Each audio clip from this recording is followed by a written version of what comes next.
하나님의 방식으로 사신 예수님이라는 제목으로 우리 함께 오늘 말씀을 나누도록 하겠습니다. 여러분, 오늘은 종려 주일입니다. 오늘 말씀은 예수님께서 십자가 지시기 전 마지막 일주일을 남겨놓은 시점이에요. 그리고 예수님은 십자가에서 죽으시기 위하여 예루살렘으로 이제 들어가시게 됩니다. 그 장면을 기록한 내용입니다. 이것은 하나님의 뜻이고 하나님의 방식입니다. 예수님은 십자가를 지셔야만 했고 그것은 하나님의 뜻이었고 하나님의 방식이었습니다. 그러나 사람들과 이 제자들마저도 하나님의 뜻을 잘 이해하지 못했습니다. 예수님께서 나귀 새끼를 타고 또 예루살렘 성에 들어가실 때 사람들은 뭐라고 외쳤습니까? 호산나라고 외쳤어요. 호산나. 이 호산나를 외칠 때 잔뜩 기대하는 표정이었을 거예요. 왜냐하면 이 호산나는 우리를 구원하소서 이런 의미예요. 우리를 구원하소서. 이것을 큰 목소리로 지금 외치고 있는 거예요. 호산나 하고 외치고 있는 거예요. 우리를 구원하소서라고 외치고 있는 것이죠. 그들은 무언가 기대하고 있었어요. 그들은 로마로부터 해방시켜 주실 것을 기대하고 있었을 거예요. 이제 곧 로마로부터 우리는 해방될 거야. 이런 기대감을 가지고 있었을 것입니다. 이스라엘의 위대한 왕, 이 다윗 시대와 같이 정치적으로 해결해 주실 왕이 오셨다라고 그들은 생각했습니다. 그래서 그런 기대에 부풀어 있었습니다. 그러나 하나님의 방식은 이 사람들의 기대와 너무나도 달랐어요. 왜냐하면 예수님은 십자가에서 죽으셨기 때문에 그렇습니다. 로마로부터 해방은커녕 유대인들에게도조차 이 인정을 받지 못하셨어요. 유대인들은 뭐라고 소리 질렀습니까? 십자가에 못 박으라 이렇게 소리를 질렀어요. 이 로마 총독 빌라도도 이 유대인들의 그 요구 사항을 거절하지 못하고 결국은 사형 선고를 내리게 됩니다. 예수님은 제자들에게 이런 말씀을 하셨어요. 내가 12군단 더 되는 천사 지금이라도 내가 내려오게 할 수 없는 줄 아느냐 이렇게 말씀하세요. 할 수 있으시다라는 거예요. 그런데 하지 않겠다 이렇게 말씀하세요. 할 수 있음에도 불구하고 하지 않겠다 이렇게 말씀하세요. 왜냐하면 하나님의 방식은 힘으로 통치하는 것이 아니라 하나님의 방식은 사랑으로 세상을 변화시키시는 방식이기 때문이다라는 거예요. 그래서 예수님은 힘으로 하지 않겠다라는 거예요. 12군단 더 되는 천사를 이 땅에 보내어서 싹 쓸어버리는 일들 그렇게 하지 않으시겠다라는 거예요. 그리고 예수님은 자신을 희생하여 사람들을 사랑하여 자신을 희생하여 이 세상을 변화시키시겠다라고 말씀하고 있습니다. 결국 예수님은 온갖 조롱과 비웃음, 외면과 배신, 또 차가운 시선들을 온몸으로 받아내셔야만 하셨습니다. 그 길을 가셨어요. 예수님은 본인이 당신이 가셔야 될 길을 알고 계셨어요. 그래서 예수님은 하나님의 방식대로 사셨고 그 방식을 보여주셨습니다. 우리가 예수님으로부터 하나님의 방식이 무엇인지 배우고 또 살아갈 수 있기를 원합니다. 오늘 말씀을 통해서 우리가 그것을 살펴보겠는데요. 첫 번째 시작. 하나님의 방식은 보내시는 것입니다. 하나님의 방식은 보내시는 것이라고 말씀하십니다. 예수님은 예루살렘으로 들어가시기 전에 이 제자 둘을 마을로 보내십니다. 그리고 나귀 새끼를 풀어오라 이렇게 이제 말씀을 하십니다. 제자 둘을 보내셨어요. 2절 말씀인데 처음부터 시작. 이르시되 너희는 맞은편 마을로 가라. 그리로 들어가면 곧 아직 아무도 타보지 않은 나귀 새끼가 매어 있는 것을 보리니 풀어 끌고 오라. 이렇게 명령을 하셨어요. 제자들은 어떤 생각이었을까요? 그동안 예수님께서 막 이적도 보이시고 예수님께서 대단한 일들을 하셨으니까 예수님만 말씀만 잘 들으면 되겠지 하고 제자들이 마을로 이 둘이 들어갔을 수 있겠습니다. 또 한편으로 생각을 해보면 아니 누구의 낙이인지도 모르고 그것을 가져오려고 하면 다른 사람들이 도둑으로 몰면 어떡하지? 이런 근심을 하면서 마을로 들어갔을 수도 있습니다. 여러분 우리가 예수님 앞에 순종할 때 이런 두 부류가 나타납니다. 한 부류는요. 주님의 뜻이라면 무엇이든지 하겠습니다 하고 가는 그런 한 부류가 있는 반면에 한 부류는 또 이런 걱정 근심을 하는 경우들이 있어요. 내가 이렇게 하면은 다른 사람들 오해하면 어떻게 하지? 나를 이상하게 생각하면 어떻게 하지? 그래서 주님을 따라가면서도 그런 생각을 할 수도 있겠습니다. 어찌되었든 예수님은 앞으로 하실 일을 위하여 누구와 함께 그 일을 하십니까? 제자들과 함께 하신다는 거예요. 그래서 제자들을 보내십니다. 앞으로 하실 일을 위해서 제자들을 보내셨다는 것을 기록을 하고 있습니다.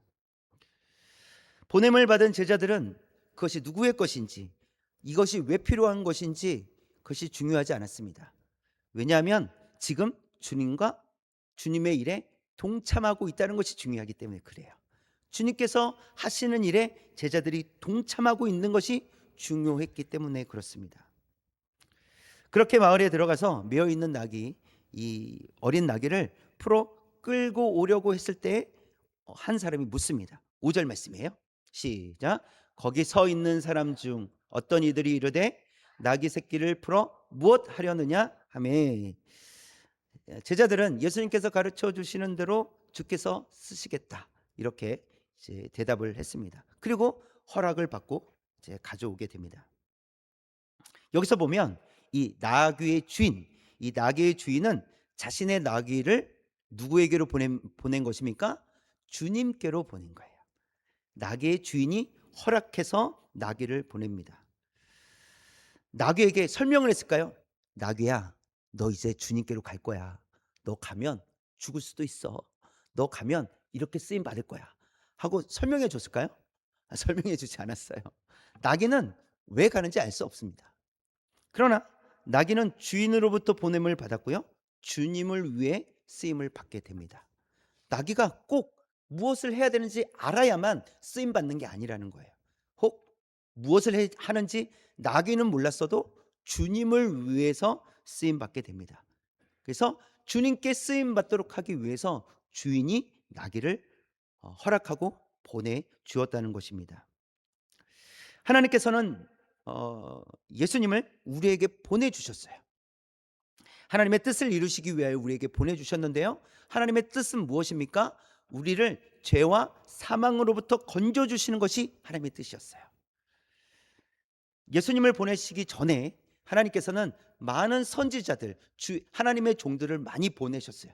그리고 선포하게 하셨어요. 하나님께로 돌아오라는 거예요. 주의 말씀을 듣고 살아가야 된다는 것을 선포하게 하셨습니다. 그리고 이번에는 종들이 아니라 독생자 아들 예수 그리스도를 우리에게 보내주셨다는 것입니다. 그리고 우리를 대신해서 죽으심으로 우리에게 영원한 생명을 얻게 해주셨습니다. 여러분, 하나님께서 예수님을 보내셨을 때 예수님은 온 인류를 구원할 구원자로 쓰임을 받게 되셨다라는 거예요. 하나님께서 보내셨을 때 쓰임 받게 됩니다. 주인이 나귀를 보내었을 때 그 나귀가 주님께 쓰임 받게 됩니다. 하나님께서 예수님을 보내셨을 때 예수님은 구원자로서 쓰임 받게 되셨습니다. 하나님께서는 하나님의 뜻을 위하여 우리도 보내시는 줄 믿습니다. 그 말은 하나님께서 우리를 보내신다는 것은 우리를 통해서 하나님의 뜻을 이루시겠다라는 것입니다. 우리는 쓰임 받게 될 거라는 거예요. 그런데 때로는 우리가 하나님의 뜻인지 알지 못하고 쓰임 받을 때가 있어요. 알지 못한 채로 살아갈 때가 있습니다. 다윗을 보면 아버지 이새가 다윗에게 심부름을 보냅니다. 형들에게, 군 입대한 형들에게 갔다 와라 이렇게 심부름을 보냅니다. 그곳에서 이제 골리앗과 싸우게 되는데요, 결과적으로 보면 하나님께서 다윗을 보내셔서 블레셋으로부터 이스라엘을 건져내신 사건이 되었어요. 다윗은요 골리앗과 싸울지 알 수 없었어요. 그러나 결과적으로 보니까 하나님께서 다윗을 그곳에 보내셨고 다윗을 통하여서 골리앗을 이기게 하셨고 블레셋으로부터 이스라엘을 건지게 하셨다라는 거예요. 꼭 알아야만 쓰임 받는 것은 아니라는 거예요. 알지 못해도 쓰임 받게 된다는 것을 가르쳐 주십니다.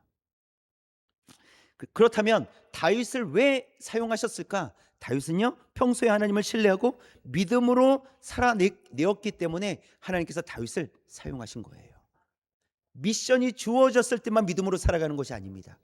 평상시에 하나님의 자녀로서 거룩한 백성으로서 다윗은 살아갔어요. 그것이 중요해요.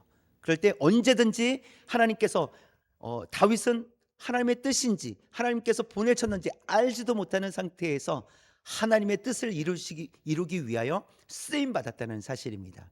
준비된 성도들이 쓰임 받게 될 줄 믿습니다. 저와 여러분은 주님께로부터 보냄을 받은 성도들인 줄 믿습니다. 그러나 우리가 무엇을 해야 될지, 어떤 일을 해야 될지 모를 수 있다라는 거예요. 뭔가 막막할 수도 있다라는 것이죠. 하지만 그것이 문제가 되지 않습니다. 왜냐하면 다윗도 몰랐지만 쓰임 받게 되었잖아요. 우리가 몰라도 쓰임 받을 수 있다라는 것입니다. 왜냐하면 하나님께서 우리를 들어 사용하시기 때문이라는 사실이에요. 중요한 것은 우리가 하나님의 손에 들려 쓰임 받고 있다는 것을 인정하는 것이 우리에게 필요합니다. 저를 하나님께서 보내셨습니다. 여러분의 삶의 현장으로 하나님께서 보내주셨다는 거예요. 이것을 인정하며 살아가는 것이 더 중요한 거예요. 하나님의 뜻이 무엇인지 바르게 정확하게 알아야만 하나님의 뜻을 이루는 것이 아니라, 하나님, 저는 하나님의 뜻이 정확하게 무엇인지, 제 삶 속에서 지금 당장 무엇을 해야 되는지 잘 모르지만 한 가지 알고 있습니다. 하나님께서 저를 이곳에 보내셨습니다. 하나님께서 저를 삶의 현장 가운데 보내셨습니다. 하나님께서 저를 사용하여 주실 줄 믿습니다. 이런 태도가 우리에게 필요하다는 것입니다. 그러면서 언제든지 주의 말씀에 순종할 준비를 하고 있어야 되는 거예요. 그것이 우리에게 필요한 태도입니다. 여러분, 우리는 보냄을 받은 종들인 줄 믿습니다. 삶의 현장에서 다양한 모습으로 저와 여러분이 쓰임받게 될 줄 믿습니다. 인정하며 사는 거예요. 저는 보냄을 받은 자입니다. 나귀도 보냄을 받았는데 다 설명을 듣고 알아서 간 것이 아니라 아무것도 모르지만 그냥 끌려간 것이지만 그곳에서 주님을 위해서 쓰임 받았던 것처럼 우리가 꼭 다 알지는 못하지만 우리는 보냄을 받았기에 하나님께서 우리를 사용하여 주실 줄 믿습니다. 이 믿음을 가지고 살아가시는 저와 여러분 되시기를 주님의 이름으로 축원합니다. 두 번째, 시작. 하나님의 방식은 구원이 우선순위입니다. 하나님의 방식은 구원이 우선순위예요. 사람들은 구원의 때가 다가왔다고 여겼습니다. 아마 이 사람들의 환호성, 이 함성 소리, 이 외치는 소리가 예루살렘 안쪽에 있는 사람들까지 다 들릴 만큼 컸을 거예요.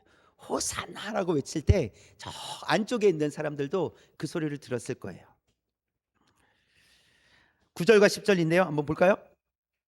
처음부터 시작. 앞에서 가고 뒤에서 따르는 자들이 소리 지르되 호산나 찬송하리로다. 주의 이름으로 오시는 이여 찬송하리로다. 오는 우리 조상 다윗의 나라여 가장 높은 곳에서 호산나 하더라. 사람들이 이렇게까지 이 환호하고 외치는 이유는 예언대로 성취될 것을 기대했기 때문에 그래요. 이사야서 11장 1절에 나온 말씀이에요. 시작. 이새의 줄기에서 한 싹이 나며 그 뿌리에서 한 가지가 나서 결실할 것이요. 이새는 누구라고요? 다윗의 아버지죠. 즉 다윗의 뿌리에서 메시아가 오실 것을 예언한 말씀이 이사야서 말씀이에요.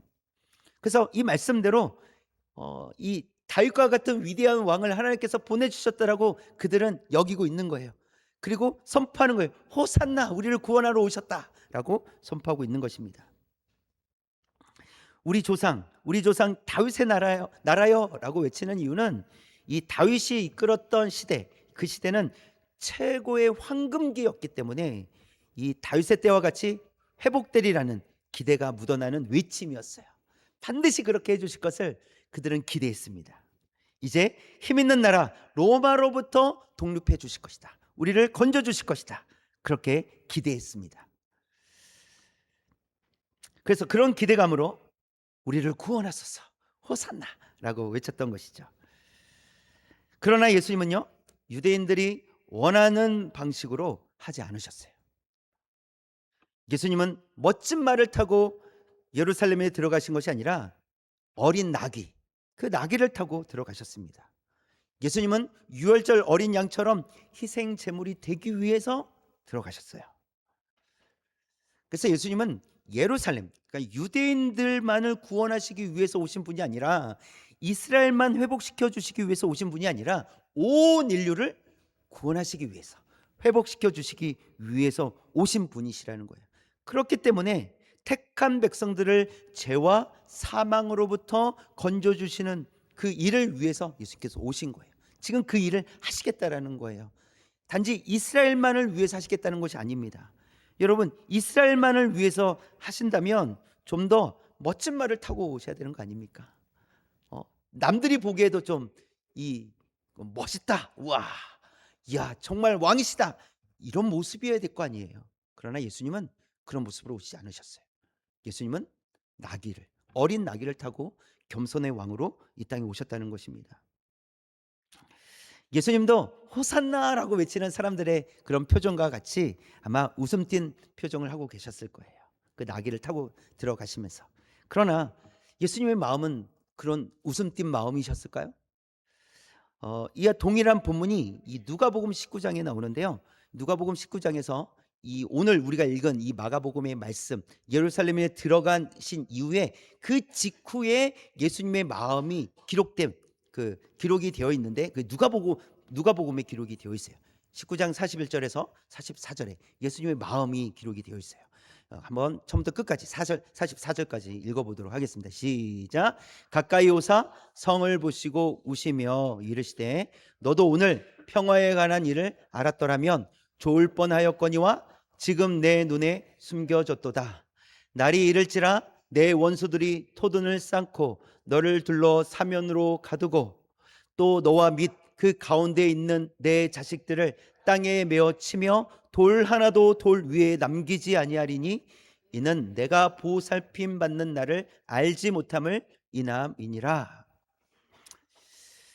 유대인들은 눈이 가려져 있는 상태였어요. 예루살렘 성전의 화려함만 보였습니다.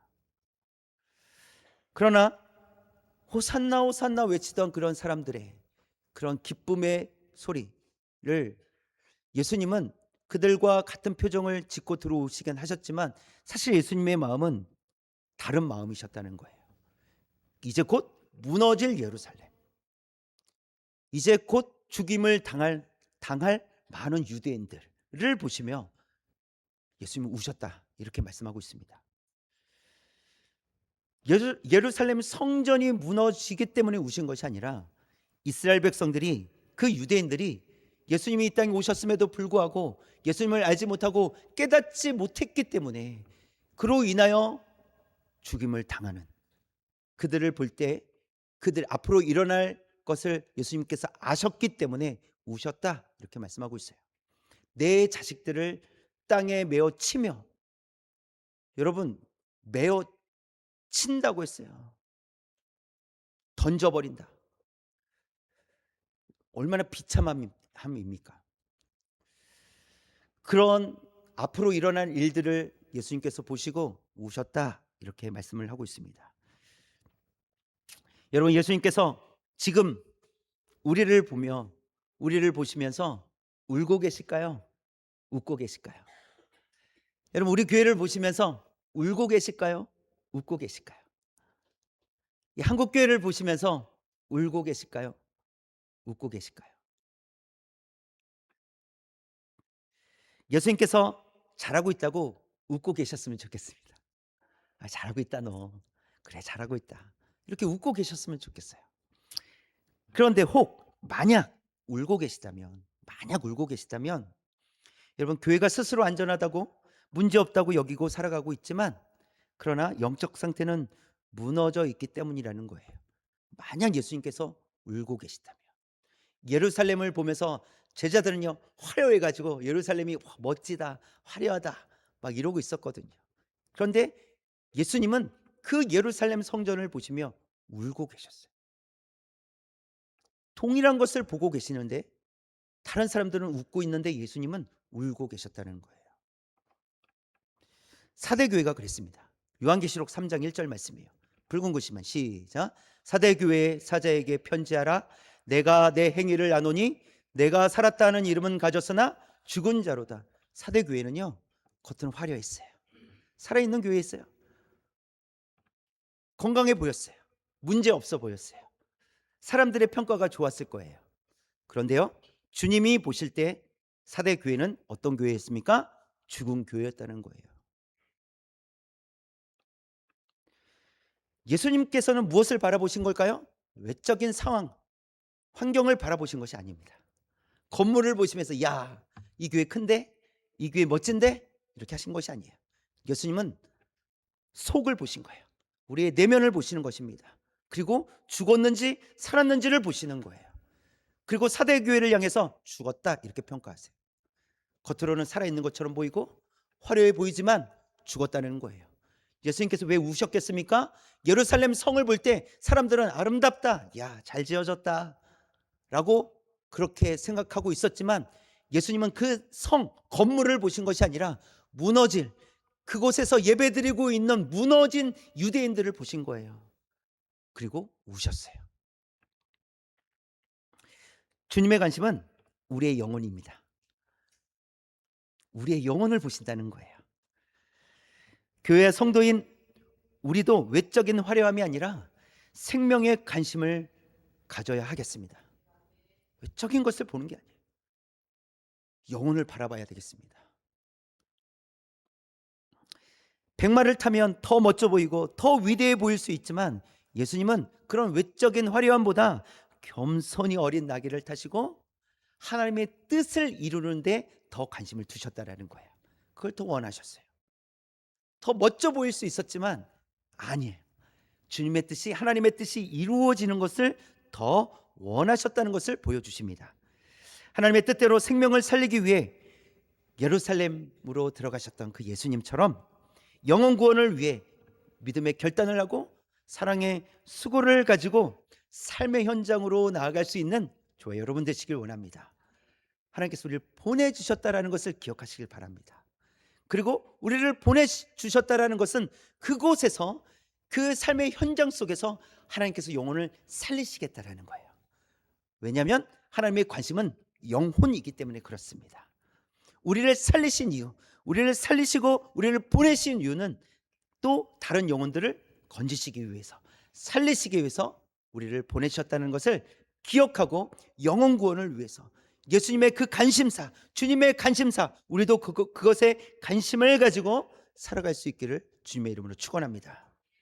마지막 세 번째인데요, 시작. 하나님께 쓰임받는 성도가 되어야 합니다. 그래서 우리는 결국 하나님께 쓰임받는 성도가 되어야 된다는 것입니다. 3절 말씀 볼까요?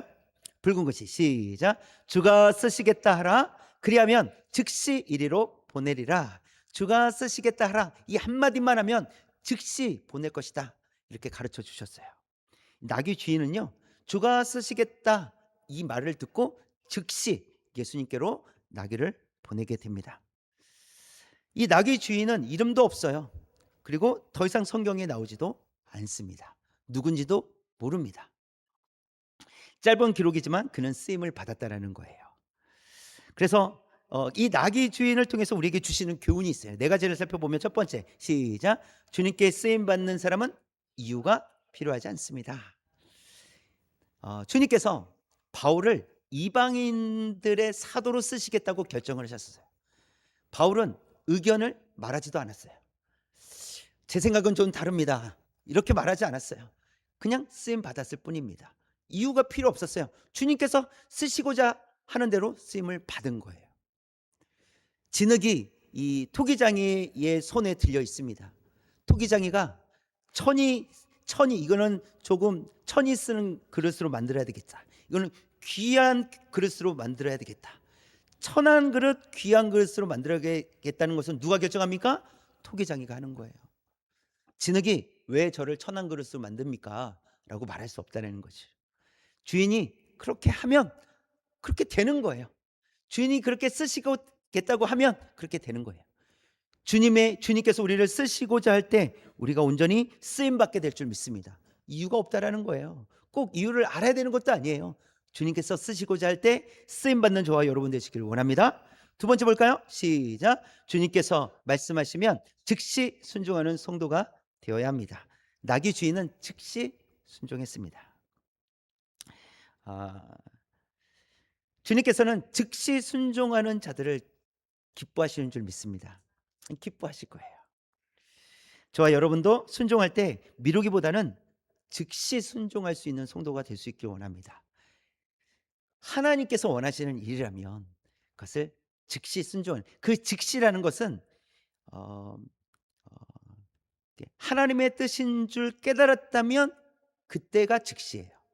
그러니까 하나님의 뜻을 깨닫지 못했다면 모르는데 어떻게 즉시 순종할 수 있겠습니까? 그렇죠. 그러니까 하나님의 뜻을 깨닫는 순간 즉시 순종하는 것을 의미하는 것입니다. 그렇게 하나님께서 즉시 순종하는 성도들을 기뻐하실 줄 믿습니다. 세 번째 볼까요? 시작. 주님의 뜻인지 물어야 합니다. 주님의 뜻인지 알기 위해서는 질문이 이제 필요해요. 질문해야 됩니다. 무턱대고 결정하는 것은 바람직한 태도는 아니에요. 나귀 주인이 나귀를 왜 가져가십니까? 라고 물었잖아요. 대답이 무엇이었어요? 주가 쓰십니다. 이 한마디 했어요. 그러면 나귀 주인은 이 나귀를 어디에 쓰는지 알아요? 몰라요? 아는 거죠. 주님께서 쓰신다는 거예요. 물론 구체적으로 어디에 어떻게 쓰는지는 잘 몰라요. 그러나 주님께서 쓰시겠다라는 거예요. 질문했을 때 답을 얻을 수 있었습니다. 여러분, 묻는다는 것은 의심이 아니라 바르게 알기 위해서라는 거예요. 여러분, 잘 모르는데 그냥 묻지 않으면 어떻게 하냐면 그냥 내 마음대로 하게 되는 거예요. 잘 모르는데 묻지도 않고 어떤 의미가 있는지도 모르면서 뭔가를 행동으로 옮긴다는 것은 결국 누구 마음대로 한다는 거예요? 내 마음대로 한다는 거예요. 내 생각대로, 내 경험대로 하겠다라는 거예요. 그래서 이해할 때까지 물어야 되는 거예요. 주님의 뜻을 알기 위해서 그래서 기도의 자리에 나와서 물어야 되는 거예요. 하나님, 이럴 때 어떻게 합니까? 하나님 가르쳐 주십시오. 라고 하나님께 묻는 시간이 필요합니다. 그럼 하나님은 어떻게 가르쳐 주실까요? 대부분 많은 범위 내에서 하나님께서는요, 말씀을 통해서 깨닫게 해 주십니다. 하나님의 말씀, 66권의 말씀을 통해서 깨닫게 해 주실 때가 많이 있어요. 뭐 지금 이렇게 설교하는 시간도 하나님의 말씀으로부터 오는 거잖아요. 그렇기 때문에 이런 설교 시간이나 또 기도하는 시간이나 또 누군가의 대화를 통해서도 하나님 말씀하시는데 대부분은 하나님의 말씀을 통해서 깨닫게 해주실 때가 많이 있습니다. 그래서 주님의 뜻을 알기 위해서 기도의 자리에 나아가서 묻는 거예요. 또 하나님의 말씀을 펴서 말씀을 깨닫기를 사모하는 거예요. 그럴 때 우리가 하나님의 뜻인 줄 알고 나아가게 될 줄 믿습니다. 네 번째, 시작. 하나님의 뜻에 기쁘게 동참해야 합니다. 여러분, 하나님의 뜻이 주님의 뜻인지 무엇인지 알게 되었어요. 그러면 이제 어떻게 하라고요? 기쁘게 동참해야 된다는 것입니다. 여러분, 최종 결정은 나귀 주인이 했습니다. 주가 쓰시겠다라고 했을 때 나귀 주인이 허락을 해줍니다. 그 말은 나귀 주인이 최종적으로 결정한 거예요. 그리고 기쁘게 보내게 됩니다. 그래서 주님께서 쓰시고자 할 때 최종 결정은 나 자신이 하게 된다는 겁니다. 여러분이 하게 된다는 것입니다. 그래서 결정했다면 이제 어떻게 하라는 거예요? 기쁘게 동참하라는 거예요. 왜냐하면 이제부터 하는 일은 내 일이 아니라 주님의 일이기 때문이라는 거예요.